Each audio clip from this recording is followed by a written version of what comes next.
Já, komið sæl og velkomin aftur að Rauðaborðinu. Ég heiti María Lilja og hér til þess að ræða gervigreind svona út frá svolítið feminískum sjónarmiðum Björgmundur Örn Guðmundsson, ráðgjafi í nýsköpun. Vertu velkomin. Já, takk fyrir. Ég var að fletta í svona fréttamiðlunum í morgun og rak þá augun í grein eftir þig en það sem heitir mun gervigreindin senda konur heim og þetta vakti athygli mína nú svona kannski út af tvennu kannski þetta bara hreinlega eitthvað sem að ég hef ekki pælt í út frá feminískum sjónarmiðum verandi feministi sjálf og líka að ég eina af þessum konum sem nú svona frekar tækniheft og hef ekkert verið að setja mig neitt sérstaklega inn í gervigreindar-mál þannig að hún svolítið talaði til mín þessi grein. Ertu kannski til að svona deila með okkur og svona þessa helstu punkta og hvað það var sem rakði til þess að skrifa þessa feminísku grein? Já, takk fyrir það og það kannski svolítið í anda greinar svolítið írónískt að það sé einmitt karlmaður sem skrifar hana. Já.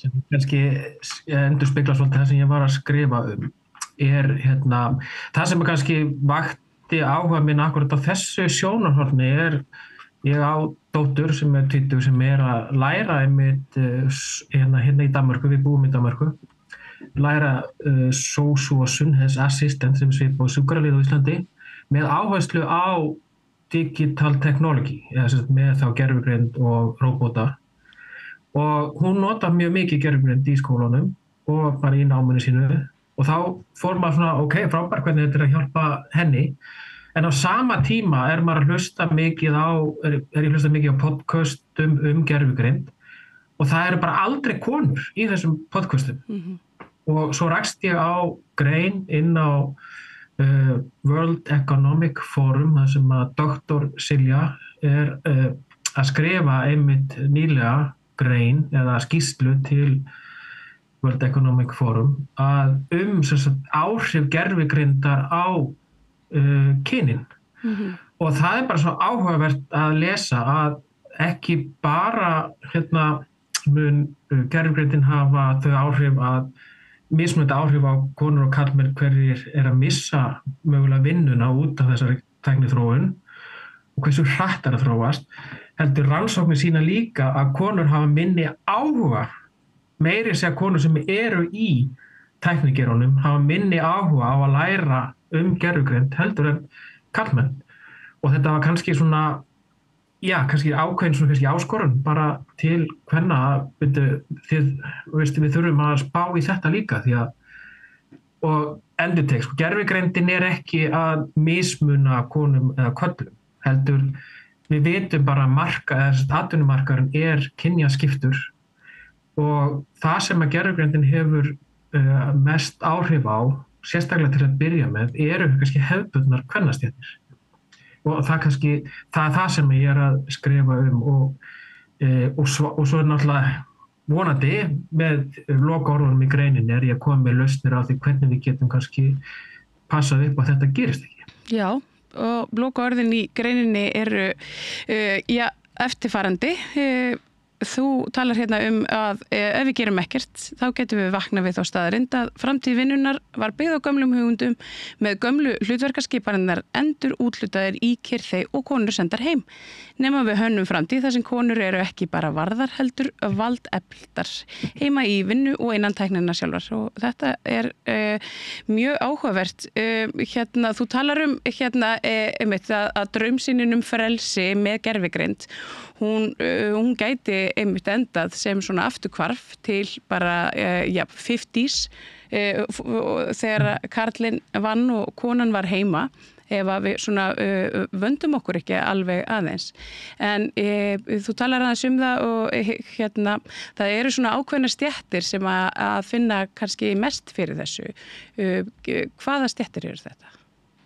Já, það kannski sem eins og kemur fram í greininni þá náttúrulega fyrst mun áhrifin verða kannski á þessum hvað maður að segja, þessum fronti í fyrirtækjum. Það er þeir sem að sinna móttöku, að taka við tölvupóstum og svara viðskiptavinum. Það er þeir sem að taka saman, það er þessi skrifstofu fólk eða það sem við kannski köllum í gamla daga skrifstofu daman, þannig það starf þessi móttökuritari og annað. Og eins og kemur fram í greininni hjá henni Silju, þessi störf eru 70% kvennastörf.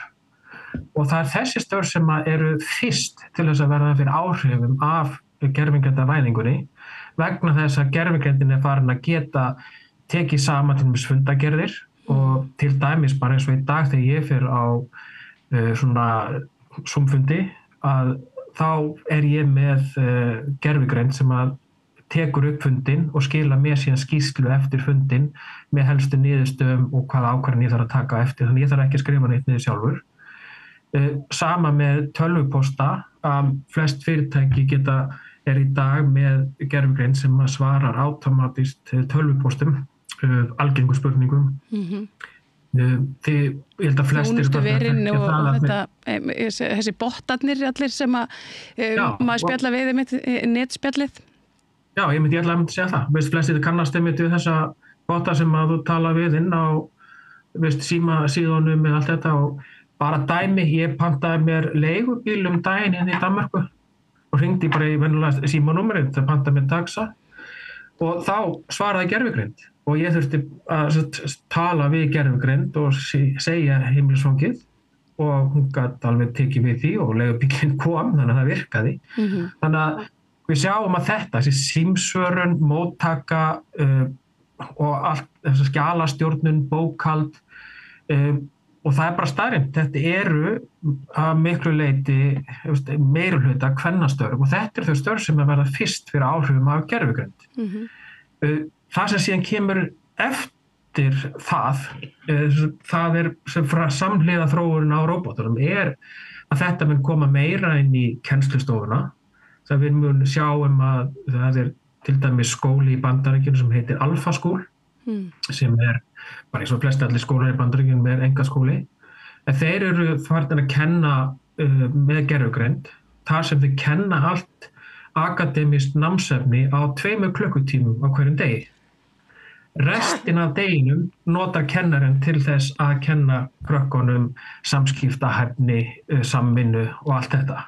Þess að þáhlið, en þið þjappa öllri kennslu í 2 klukkutíma á dag, bara frá 8 til 10. Og það algjörlega kennt bara með gervigreind. Og gervigreindin fylgist nákvæmlega með hvar viðkomandi nemandi staðstur í ferlinu og það að sýna sig að nemendur þessa skóla eru á samræmdum prófum í Bandaríkjunum í topp 1% í námsárangri.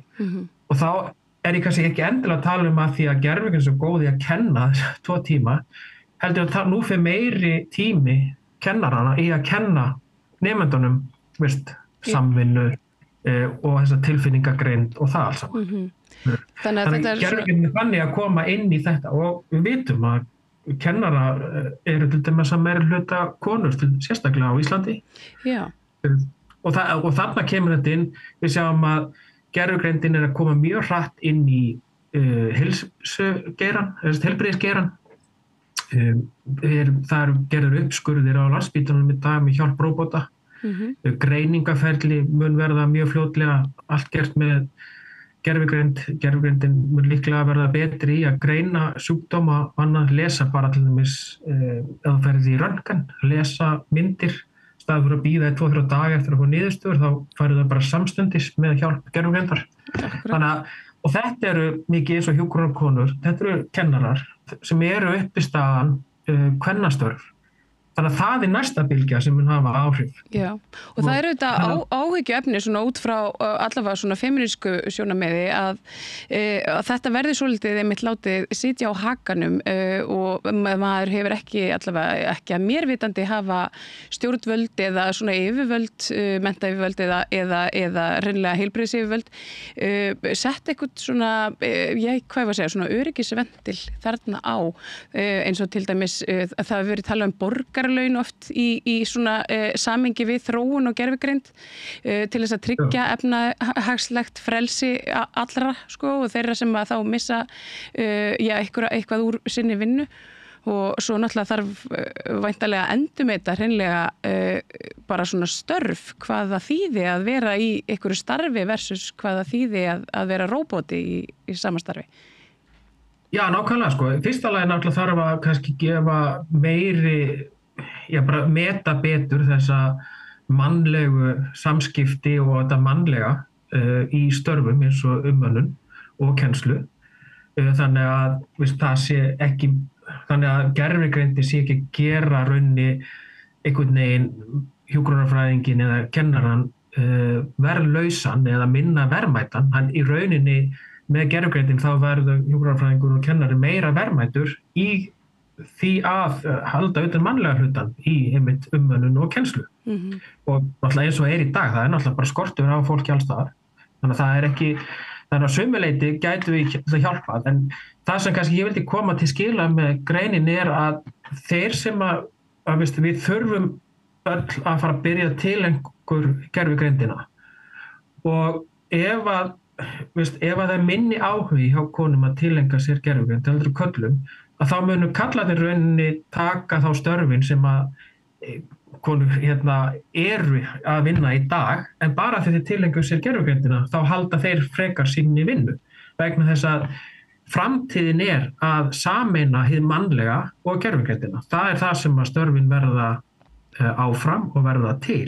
Og ef að konur bara byrja að nýta sér gervigreindina, að þá munu þær ná að haldast í þeim störfum sem þær eru í dag, en verið ekki að gefa það eftir til kallmanna bara því þeir nefndu að tilenga sér gervigreindina frekar.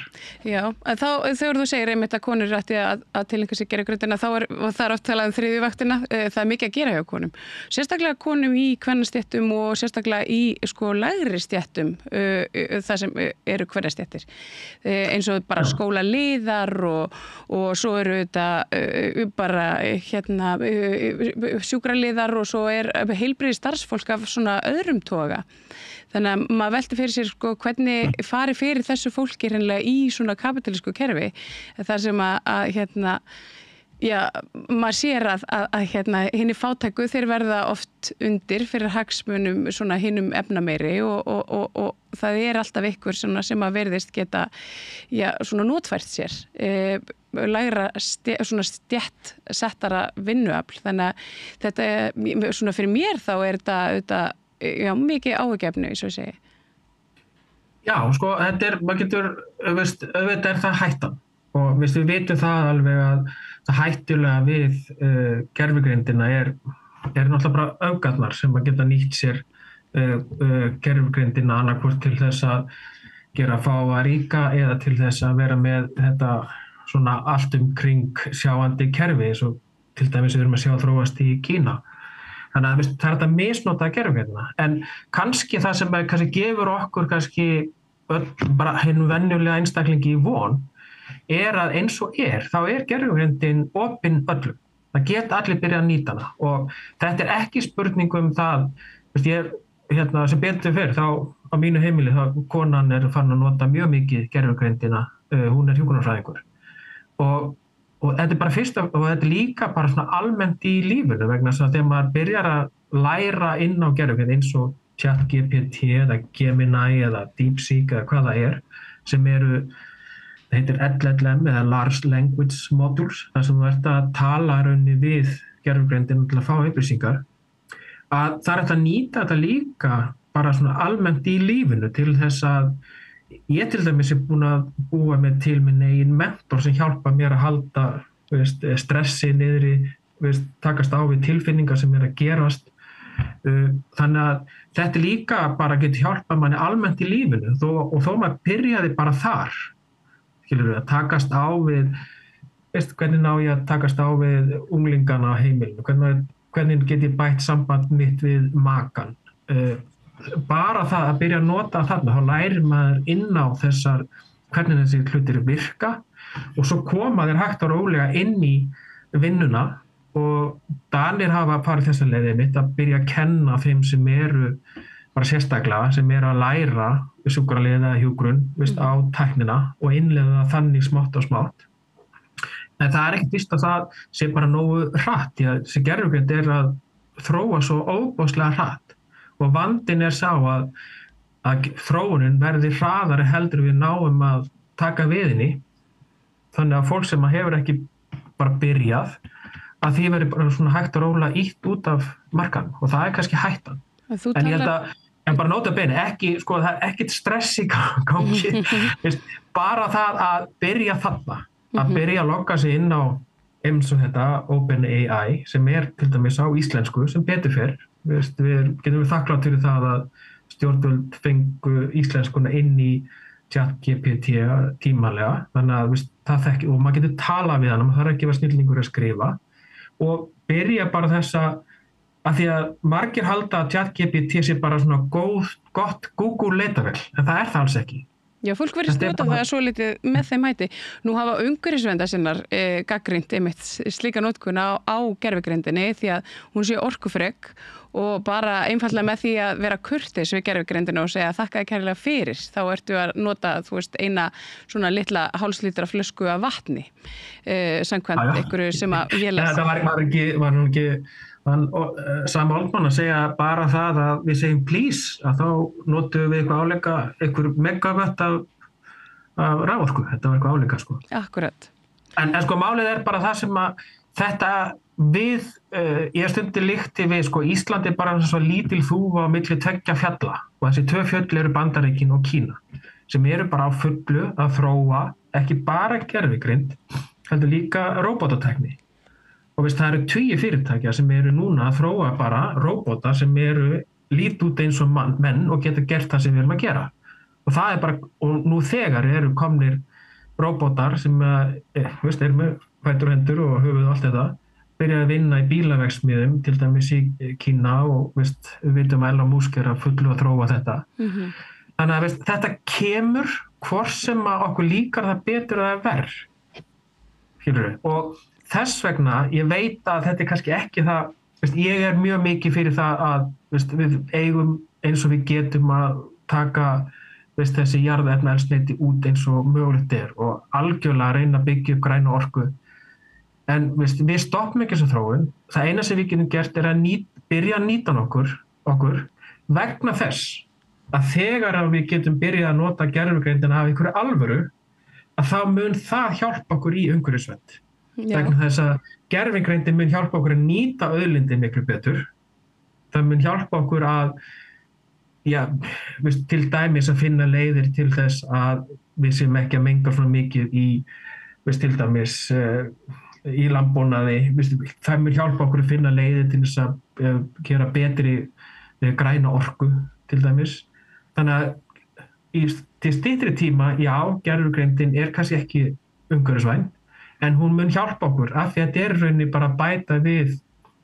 Það svo einn góður byrjandi stjórnandi á Google X að gervigreindin, hún rauninni búin að gefa mér 40 IQ stig í viðbót.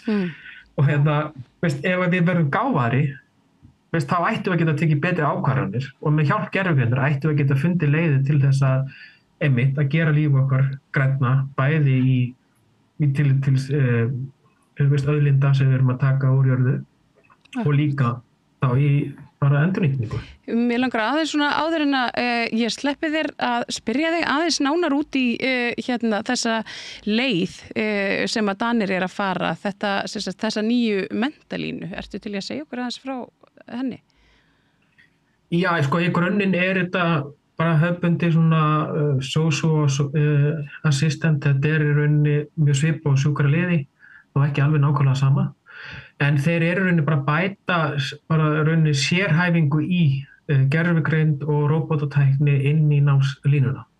Þannig að þeir sem eru farin á þessa línu, þeir læra miklu meir það og þeirra hlutverk síðan þegar þeir koma út í heilbrigðisstofnanir, hvort sem það eldri borgaraheimili, elliheimili, öldrunarstofnanir, sjúkrahús, heilsugæslu, að reyna að innleiða þessa gervigreind og róbótatækni inn í það. Já, í stað þess í rauninni að bara kasta þessu, mæta bara einn daginn kannski með róbótinn og spjaldtölvuna og segja gjörðu svo vel, byrja að nota þetta, að þá eru rauninni að taka þetta að kenna rauninni þeim sem eru að læra núna inn á tæknina. Veistu eitthvað hvort að svona íslensk mennta og heilbrigðisyfirvöld hafi rætta eitthvað sérstaklega, nú mann ég það svona ekki í svipinn, að innleiða eitthvað svona mentalínu hér á Íslandi? Ég hef ekki orðið var við það. Eina sem ég svo sem hef orðið var við að þau að skera niður í framhaldsskólum. Sko.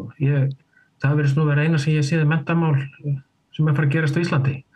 Það er náttúrulega mjög vant.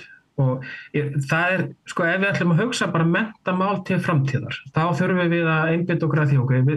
Það sem að síðasta sem að verður rauninni gervigrindavætt þessi iðnaðarstörf og tæknistörf. Þannig að það er alveg augljóst að við þurfum að leggja áherslu þar. Og að læra þetta mannlega, læra einmitt ummönnun og þessi mannlegu tengsl og það allt sálfræði og allt þetta. Þetta þurfum við að passa upp og að fólk sé að læra.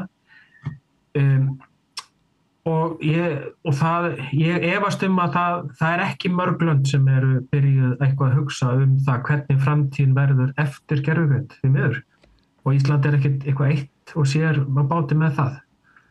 En ég held að af því að gervigreindin er opin fyrir alla, þá höfum við bara almenningu tækifæri á að byrja að læra inn á þetta bara sjálf, svona smátt. Og bara gott dæmi. Mágkona mín, ég kendi henni að fara inn á ChatGPT og leita að prjóna uppskriftum.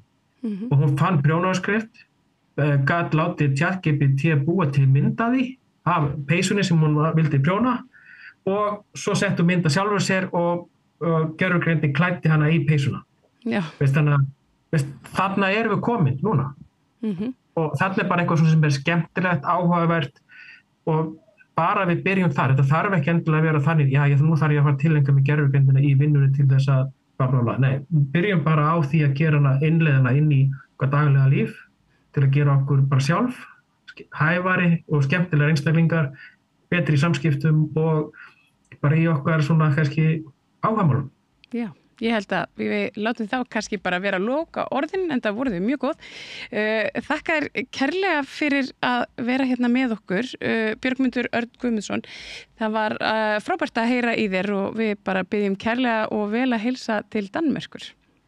Já, takk fyrir þetta, heilsa til Íslands. Og hér skulum við setja punkt í þátt kvöldsins. Ég þakka öllum þeim sem á hlýddu og öllum þeir sem að komu hingað að Rauða borðinu í kvöld, samstarfsfólki mínu, Pétri Fjellsteð og Laufey Lindahl fyrir útsendingu og ykkur öllum aftur þakka ég samveruna og minni á að ef að þið viljið vera partur af fjölskyldunni hér við Rauða borðið, þá er það auðvelt mál. Þið getur farið á samstöðin.is og þar er áskriftan hnappur, en samstöðin er í eigu áskrifanda og það er ykkur að þakka að við sendum hér út allan sólarhringinn, allan ársins hring og ætlum okkur ekkert að hætta því. Þakka fyrir í kvöld og verið sæl. Segðu það á samstöðinni. Samstöðin er í eigu hlustenda, áhorfenda og lesenda. Sláist í hópinn og gerist áskrifendur.